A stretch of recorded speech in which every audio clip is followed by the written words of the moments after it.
January 20, 1961. The cold winter air settled over Washington as John Fitzgerald Kennedy prepared to take the oath of office. The nation watched a young, charismatic senator step onto the world stage, promising a new frontier. But in the crowd of dignitaries, diplomats, and political giants, one notable figure was missing: former President Harry S. Truman. His absence was not an accident, yet it was not a formal exclusion either. No invitation had arrived, no seat was reserved, and no explanation was given. For millions of Americans, Truman was the symbol of post-war resilience, a man shaped by the plains of Missouri, not the lecture halls of Harvard. For Kennedy, Truman was a predecessor he respected in public, but one whose recent actions still stung in private. The tension had begun months earlier, during the bruising 1960 Democratic primaries. Truman, plain-spoken and fiercely independent, stepped before reporters and questioned whether Kennedy was prepared to lead the nation. He criticized Kennedy's youth, his limited experience, and the influence of Joseph P. Kennedy, whose political maneuvering Truman distrusted deeply. The comments were not delivered with malice, but they hit Kennedy like a slap. They came at a moment when he was fighting to prove he was more than a wealthy senator with a famous name. Now, standing at the threshold of the presidency, Kennedy chose silence over reconciliation. He did not reach out to Truman, he did not ask for unity, and so the ceremony unfolded without the presence of the only living Democratic president who could have symbolized continuity. Behind the scenes, staffers whispered that it was better this way, that the old wounds of the campaign still needed time to fade. What neither man realized was that the absence would become the opening chapter in a quiet but enduring rift between two presidents who had shaped the Democratic Party in profoundly different ways. One stood for the traditions of the past, the other for the aspirations of a new generation. Their paths would cross again, yet never comfortably and never without the weight of what had already been said. The uneasy tension between John F. Kennedy and Harry S. Truman did not spring suddenly from a single moment. It was the result of months of political friction, misunderstandings, and two fundamentally different worldviews colliding at a pivotal moment in American history. To understand the depth of their rift, one must return to the early months of 1960, when the fight for the Democratic nomination exposed deep divisions within the party. Harry Truman, 8 years out of office yet still a powerful figure in Democratic politics, followed the campaign with the same seriousness he had once devoted to wartime briefings. He prided himself on plain talk and straightforward judgment, qualities he believed every leader should possess. Truman viewed the presidency as a heavy responsibility, one he had never sought for ambition's sake, but had shouldered out of duty when Franklin Roosevelt died. From his perspective, the White House demanded endurance, experience, and an ability to make decisions under crushing pressure. It was not, in his eyes, a place for a young man still building his political identity. John F. Kennedy represented everything that unsettled Truman: a new generation, a new style, and a new kind of politics. Kennedy's campaign was modern, media-driven, and energized by charisma rather than party machinery. His wealth, his education, and his polished public image stood in stark contrast to Truman's humble, working-class origins. To many Democrats of Truman's era, Kennedy's rise appeared too swift, too smooth, too shaped by powerful family connections. Tension reached a peak in July 1960 when Truman stepped in front of reporters for a press conference that would echo throughout the campaign. With cameras clicking and journalists leaning forward, Truman delivered remarks that struck at the core of Kennedy's candidacy. He questioned whether Kennedy had enough experience to face the complexities of the Cold War, a period when misjudgment could lead to global catastrophe. He urged Democratic leaders to choose a candidate who is ready for the country, a phrase that newspapers repeated for days. More damaging still was Truman's implication that Joseph P. Kennedy, the patriarch of the Kennedy family, had exerted undue influence over the nomination process. Truman distrusted Joe Kennedy, particularly for his isolationist views during the buildup to World War II. Although Truman did not accuse him of disloyalty, his comments hinted at an old unresolved skepticism about the senior Kennedy's political ambitions and motivations. Those remarks touched a raw nerve, stirring memories of controversies the Kennedy family had long tried to leave behind. For John F. Kennedy, the press conference was a blow he did not expect. He had admired Truman's decisive actions during the Korean War and his readiness to confront Soviet expansion. To be criticized so publicly by a former Democratic president felt like a rejection from within his own political family. Kennedy was careful not to respond harshly. He understood the political cost of feuding with a respected elder statesman, but privately, the disappointment ran deep. Kennedy's campaign team was quick to read the implications. Truman's doubts could reinforce a lingering fear among voters that Kennedy was simply too young and too privileged to lead a nation facing nuclear threats and global ideological conflict. Advisors worried that Truman's comments might sway delegates or undermine Kennedy's credibility just as the convention approached. Kennedy's path to the nomination ultimately held firm, but the memory of the criticism stayed with him. Meanwhile, Truman believed he had spoken honestly. He supported the Democratic Party above all, and later endorsed the ticket in the general election, but he did not hide his reservations. He hoped the responsibilities of the presidency would mature the young senator, but he remained cautious, unsure whether Kennedy's leadership would reflect the gravity of the global situation. When Kennedy won the election, many assumed the campaign season tension would fade. Kennedy himself publicly praised Truman's service and expressed respect for his legacy. Truman, in turn, sent polite congratulations. But beneath the formal gestures remained an unspoken strain, a lingering sense that the wounds of 1960 had not healed. The absence of an invitation to Kennedy's inauguration was the first quiet indicator that something deeper was amiss.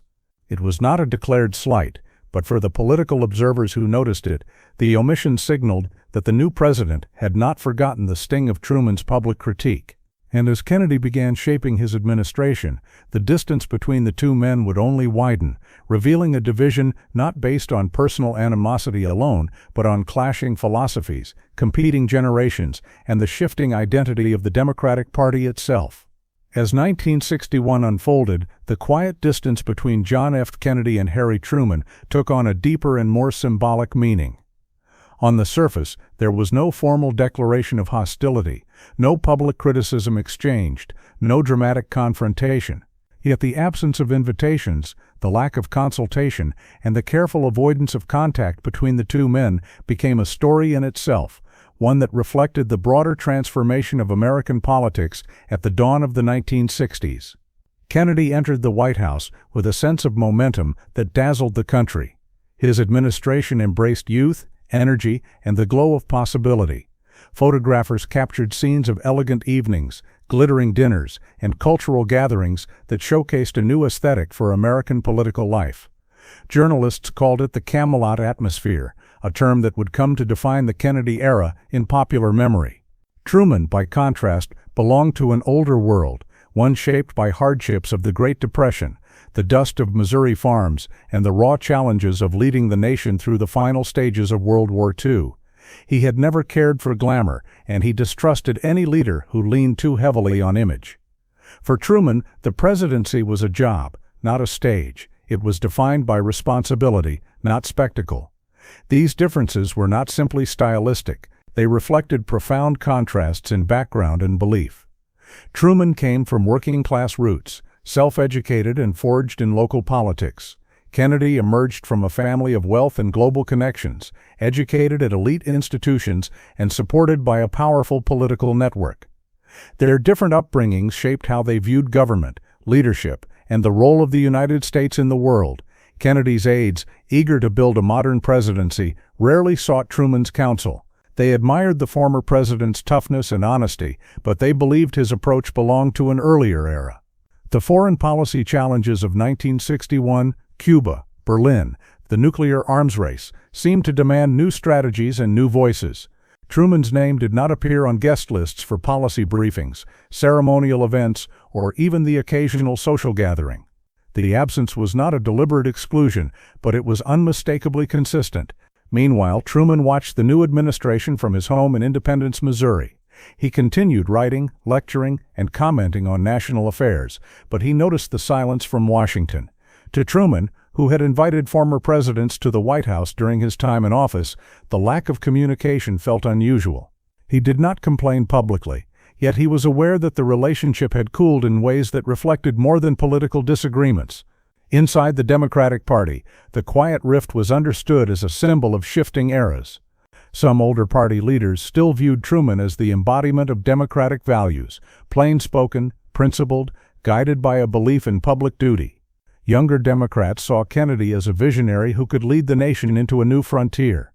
The division was not hostile but generational, a sign that the party was evolving as the country itself changed. Still, the tension between the two men carried a personal weight. Kennedy, despite his confident public image, understood the value of legitimacy bestowed by those who came before him. Truman, despite his humility, believed that experience mattered deeply and that his perspective could still be useful. But neither man bridged the gap. While diplomatic receptions filled the White House and dignitaries from across the globe enjoyed the administration's hospitality, Truman remained in Missouri, a former president whose legacy was widely respected but rarely acknowledged by the new occupant of the Oval Office. And though the press did not openly speculate about a rift, political insiders recognized that the relationship between the two presidents had become a quiet, lingering tension, one that reflected not bitterness alone, but the growing pains of a party and a nation in transition. By 1962, the political landscape within the Democratic Party had split into two loosely defined camps: those who admired the legacy of Harry Truman and those who embraced the new direction symbolized by John F. Kennedy. This divide was not loud or chaotic. It was subtle, ideological, and generational. But it influenced everything from policy debates to the mood inside party headquarters. Truman's supporters tended to be older lawmakers, labor leaders, and Midwestern Democrats who valued straightforward speech and practical governance. They admired Truman's willingness to make difficult decisions without seeking applause. Many of them had lived through the years when he was underestimated, ridiculed by opponents, and accused of being unelectable, only to watch him prove critics wrong with firm leadership in the face of international crises. To them, Truman represented the tough, unvarnished realism that had kept America steady in turbulent times. Kennedy's supporters, often younger and more urban, favored a politics infused with optimism and innovation. They admired Kennedy's global outlook, his ability to communicate with clarity and confidence, and his belief in using American power to inspire change. They saw him as a modern president for a new era, someone who could articulate the nation's ideals on a world stage transformed by technology, television, and ideological competition. For this group, Kennedy was not simply a political figure, he was a generational symbol. These differences created friction that was felt, though rarely spoken of openly. Some Truman-era Democrats complained that Kennedy's White House cared too much about image, too much about ceremony, and not enough about the hard, grinding work of governance. Meanwhile, Kennedy loyalists quietly suggested that Truman's worldview was outdated, shaped by the challenges of the late 1940s rather than the realities of the 1960s. Behind the scenes, staffers on both sides felt the tension. Truman aides, now retired or in other government positions, noted the lack of communication from the White House. They remembered a time when former presidents had been consulted out of courtesy, if not necessity. Kennedy's staff, however, believed the administration needed to chart its own course. They saw little reason to revisit the disputes of the 1960 campaign, and even less reason to involve Truman in sensitive foreign policy deliberations. The differences extended beyond politics into culture. Truman's plain-spoken manner and simple lifestyle stood in sharp contrast to the Kennedy family's polished public image. Truman read history books late into the night and took long walks in Independence. Kennedy dined with writers, musicians, and intellectuals who helped define the glamour of his presidency. Each man lived out a version of American identity that the other respected but did not share.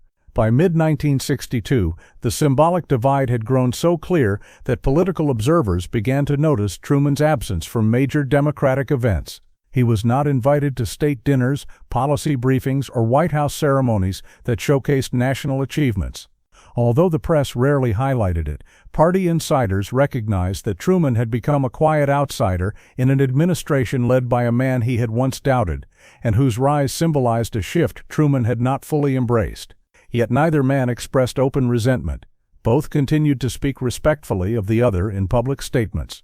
Both understood that unity within the party remained important, but underneath the politeness, a guarded distance persisted.